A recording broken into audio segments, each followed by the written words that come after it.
আসসালামু আলাইকুম সুপ্রিয় দর্শক মণ্ডলী, আপনাদের সবাইকে লিগ্যাল রাইটসে স্বাগতম। আশা করি আপনারা সবাই ভালো আছেন এবং সেটাই আমরা প্রত্যাশা করি। প্রতি রবিবারের মতোই আজকের অনুষ্ঠানেও আমরা আপনাদের বিভিন্ন জিজ্ঞাসার জবাব দেওয়ার চেষ্টা করব। আজকে আমরা immigration, employment, litigation, benefit, European সিটিজেনদের বেনিফিট এন্টাইটেলমেন্ট, কাউন্সিল ট্যাক্স, যে কোনো বিষয়ে আপনার প্রশ্ন রাখতে পারেন। আমাদের অতিথি এবং আমি দুজনে মিলেই আপনাদের উত্তর দেওয়ার চেষ্টা করব। সুনির্দিষ্টভাবে আমাদের নিয়মিত অতিথি ব্যারিস্টার রেজা চৌধুরী আজকে কাউন্সিল ট্যাক্স নিয়ে কথা বলবেন। আমি অনুষ্ঠানের শুরুতেই ব্যারিস্টার রেজা চৌধুরীকে স্বাগত জানাতে চাই। Welcome to our show. Thank you very much. It's good to be here again. Thank you. দর্শক, আজকে ইমিগ্রেশন বিষয়ে খুবই গুরুত্বপূর্ণ কিছু আপডেট আমরা দেব, যেটা সকলের জানা উচিত। এবং আজকে এই অনুষ্ঠানেই যে আপনাদেরকে সব আপডেট দিতে পারবো সেটা মনে হয় সম্ভব হবে না। তবে একটা জিনিস বলে রাখছি, ব্রিটিশ সিটিজেনশিপের বিষয়ে খুবই গুরুত্বপূর্ণ এবং কঠোর পরিবর্তন আসছে। আমি আপডেট দেওয়ার পূর্বে যেটা বলতে চাই যে দয়া করে যাদের সিটিজেনশিপ আউটস্ট্যান্ডিং রয়েছে ইমিডিয়েটলি করেন, যদিও আইনটি অলরেডি কার্যকর হয়ে গেছে। সিটিজেনশিপের ব্যাপারে এত কঠোর আসছে, সে মানে অনেকেরই সিটিজেনশিপ আপনারা হয়তো পাবেন না। সুতরাং বিষয়টি খুব গুরুত্ব সহকারে নেবেন। সিটিজেনশিপের ব্যাপারে বিশেষ করে গুড ক্যারেক্টার, এ ব্যাপারে অনেক পরিবর্তন আসছে। আগে যেটা পরিষ্কারভাবে বিস্তারিতভাবে গুড সিটিজেন, গুড ক্যারেক্টার, সে ব্যাপারে কোনো সংজ্ঞা বিস্তারিত ছিল না। আমার সামনে আছে 27 পৃষ্ঠার গুড সিটিজেনের বিস্তারিত বিবরণ দেওয়া আছে। যখন অ্যাপ্লিকেশন করবেন, এই অ্যাপ্লিকেন্ট কিংবা গুড ক্যারেক্টার আছে কিনা সে ব্যাপারে 27 পৃষ্ঠার বর্ণনা দেওয়া হয়েছে। তারা যাচাই করবে হোম অফিস। হোম অফিস আরও কিছু পরিবর্তন করছে সিটিজেনশিপের ব্যাপারে, যে গুড ক্যারেক্টার আমরা আগে যেটা বলছিলাম অফেন্ডার্স রিহ্যাবিলিটেশন অ্যাক্ট 1974, সেই অ্যাক্টের অধীনে যখন স্পেন্ড কনভিকশন হয়ে যেত তখন যারা অ্যাপ্লিকেন্ট তাদের গুড ক্যারেক্টার ধরে নেওয়া হতো। এখন সেই আইনের সিটিজেনশিপের ক্ষেত্রে সেই আইনকে নিয়ে অনেক ধরনের সংশোধনী আসছে।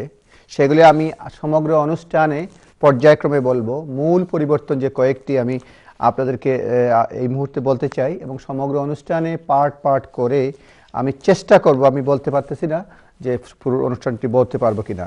তবে এই আইনটি গত 13 ডিসেম্বর 2012 সাল থেকেই কার্যকর হয়ে গেছে। সুতরাং যারা অ্যাপ্লিকেশন করেছেন এই ধরনের প্রবলেম যাদের রয়েছে তাদের application citizenship, British citizenship application নামঞ্জুর হতে পারে। এটা হোম অফিসের গাইডলাইন্স গত 9 তারিখে খুব সম্ভবত এসছে। সেক্ষেত্রে বলা হয়েছে 4 year or more imprisonment application should be refused regardless of when conviction occurred। অর্থাৎ 4 বছর বা তার বেশি যদি ইমপ্রিজনমেন্ট হয়ে থাকে সেক্ষেত্রে অ্যাপ্লিকেশন রিফিউজ হয়ে যাবে যখনই কনভিকশন হয়ে থাকুক না কেন।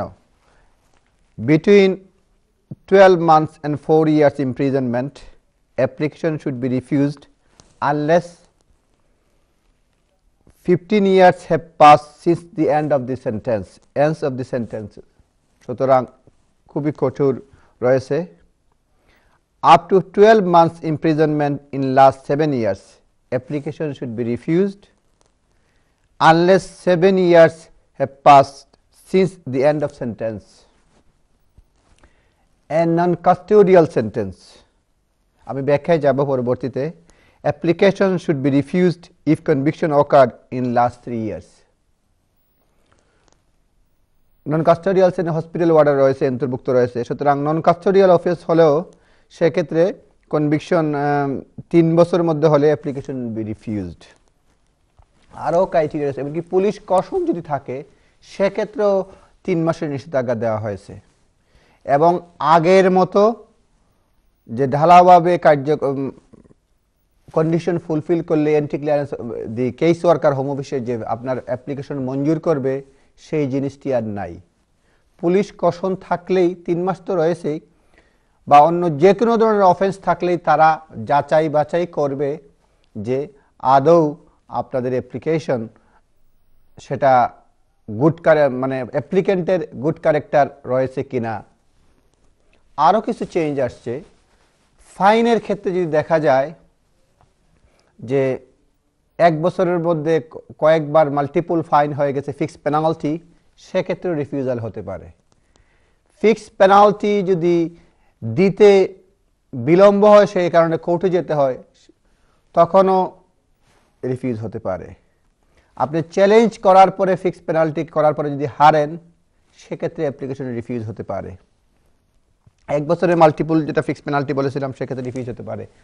তারপর আগে প্রিন্সিপাল হোম যদি ধরে কেউ অ্যাপ্লিকেশন করে যে প্রিন্সিপাল হোম ব্রিটেনে রয়েছে, কিন্তু তারা যদি যাচাই বাছাই করে, তারা দেখে যে প্রিন্সিপাল হোম আউটসাইড ইউকেতে রয়েছে, কান্ট্রি অফ অরিজিনে রয়েছে, তখন আপনার অ্যাপ্লিকেশন রিফিউজ করতে পারে। কারো যদি কোনো বিরুদ্ধে কোনো যদি প্রসিকিউশনে মামলা থাকে, মামলা সিদ্ধান্ত না নেওয়া পর্যন্ত তারা ডিসিশন দেবে না। প্রথমে 3 মাস, তারপর প্রতি মাসে একবার করে তারা বিষয়টি দেখবে। স্বামী স্ত্রী যদি একসাথে অ্যাপ্লিকেশন না করেন, সেক্ষেত্রেও যদি মানে যোগ্যতা হওয়া সত্ত্বেও, সেক্ষেত্রে ধরে নেওয়া হবে সেক্ষেত্রেও প্রিন্সিপাল হোম বা অন্য কোনো প্রবলেম রয়েছে, অ্যাপ্লিকেশন রিফিউজ হতে পারে। আরও অনেকগুলো বিষয় রয়েছে, আমি চেষ্টা করব আমার অনুষ্ঠানের ফাঁকে ফাঁকে এই বিষয় নিয়ে আলোচনা করার জন্য।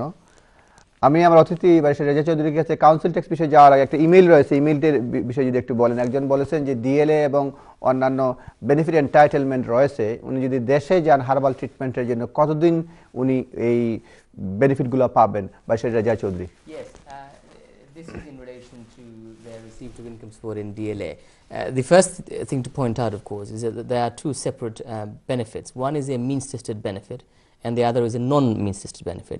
Means-tested benefit will give the income support, আর disability living allowance non-means-tested. মানে হলো গিয়া যে তান DLA তান ফাইতা ফারোন purely on the basis of তান condition and how they affect him on a day-to-day basis.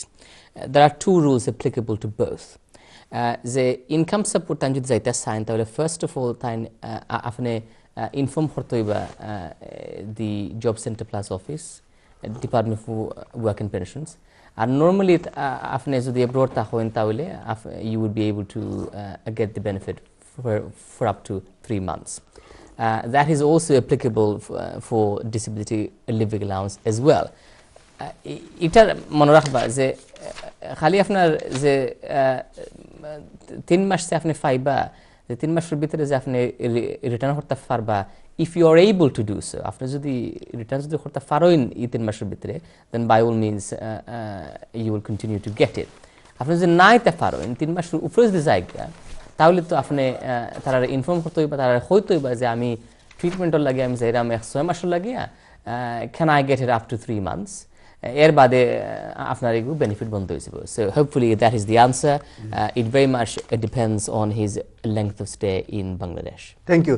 আর যেটা আমরা আজকে ডিসকাশন করব কাউন্সিল ট্যাক্স বিষয়ে। কাউন্সিল ট্যাক্স কখন মওকুফ হয়, কাউন্সিল ট্যাক্স যদি পেমেন্ট না করা হয় সেক্ষেত্রে কি হবে। আরেকটা জিনিস আমি বলে নেই, যে মনে হয়েছে যে সিটিজেনশিপের ক্ষেত্রে যেটা ছিল না, কাউন্সিল ট্যাক্স যদি পেমেন্ট না করেন সেক্ষেত্রেও প্রবলেম হতে পারে। আর অনেকগুলো বিষয় আলোচনা করব।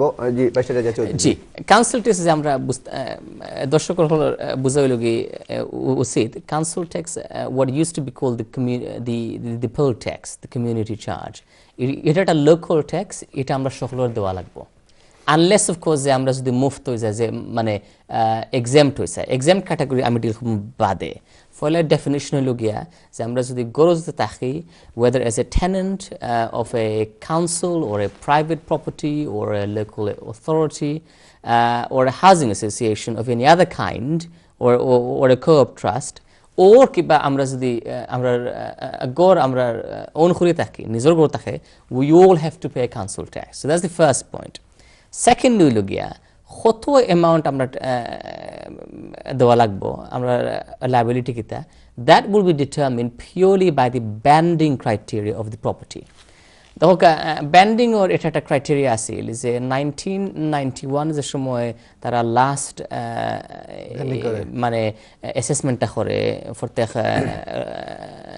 the local authority or the billing authority as they are known up and down the country ও ব্যান্ডিং ওয়ে এখনো চলি আর অলদো এক তিন চার বছর আগে তারা আরেকবার এগু রিব্যান্ডিং করতে আসিল but because of all the economic turmoil সরকারে এগু তারা আপাতত এগু মানে শেলফ করছে যে রিব্যান্ডিং হলে তো ব্যান্ডিং আর একটু এক্সপেন্সিভ হয়ে যাবো আর will tell you what will keep it to the 1991 figure now that said banding or কয়েকটা criteria band A B C D E F G ওলা হয়ে যাইব আপনি যত এক্সপেন্সিভ হইব তত আপনার মানে বেন্ডিং হইব মানে from the top say from a downwards যত আপনার কম হইব গিয়া আপনার প্রপার্টির ভ্যালিউ বেন্ডিং মানে হলো গিয়েছে আপনার ভ্যালিউ কিতা আপনার প্রপার্টির আর যে ভ্যালিউটা যে একটা অ্যাসেস করা হয়েছিল ইন 1991 তো as you can imagine we are now in 2013